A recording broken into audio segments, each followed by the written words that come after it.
Goeiedag almal, dit is Theo en dankie dat jy luister na hierdie oordeenking. Moet nooit toelaat dat probleme jou onderkry nie. Jy weet, nêrens in die Bybel beloof die Here ons dat die lewe enigstens maklik sal wees nie.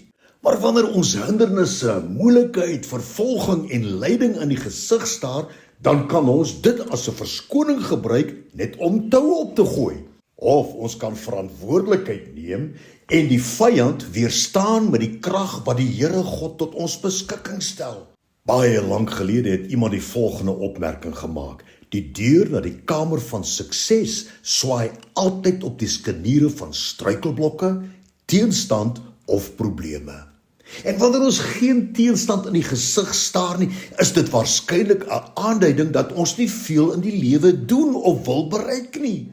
En ja, die magte van duisternis sal altyd iemand wat vorentoe beweeg wil stop. Maar maak nie saak wat die struikelblokke ook al mag wees nie. Bly getrou en hou aan doen wat die Here wil hê jy moet doen.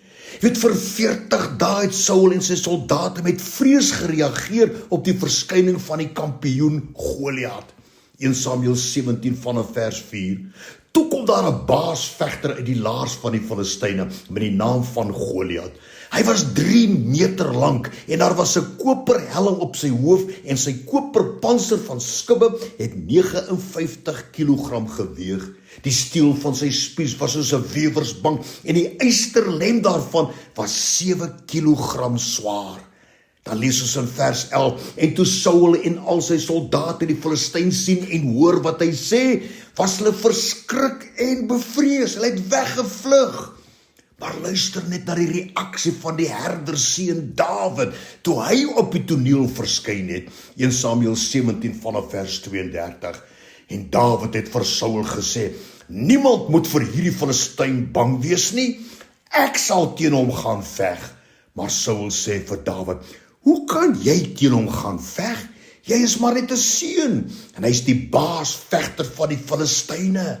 En daarop antwoord Dawid, ek is die herder van my pa se skape, en elke keer as 'n leeu of 'n beer een van die lammers uit die trop wegdra, gaan ek agterna, en ek ruk dit uit sy bek, gryp hom aan sy baard, en maak hom dood.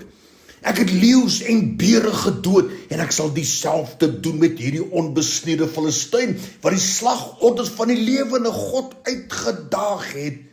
Die Here wat my gered het uit die klou van die leeu en uit die klou van die beer, hy sal my red uit die hand van hierdie Filistyn. Wow, is dit nie wonderlik nie? En in die lig hiervan, die Here se begeerte is dat jy suksesvol moet wees in die lewe. Daarom moenie toelaat dat enige probleem jou keer om getrou vorentoe te beer en hom te vertrou in alles wat jy doen. Ek glo dat die Here nou met elkeen van ons praat en hy sê wat hy vir Josua gesê het in Josua 1 vers 5. Niemand sal jou kan verslaan solank jy leef nie, want ek sal by jou wees, soos ek met Moses gewees het. Is dit nie wonderlik nie? Dis die belofte van die Here aan jou. Hy gaan verder en sê, ek sal altyd by jou wees, ek sal jou nooit verlaat, en ek sal jou nooit alleen los nie. Jo, is die Here nie goed nie?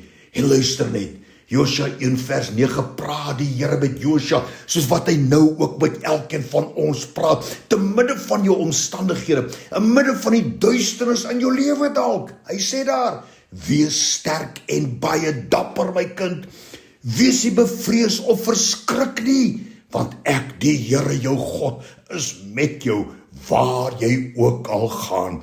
Dankie Here, dankie daarvoor, amen.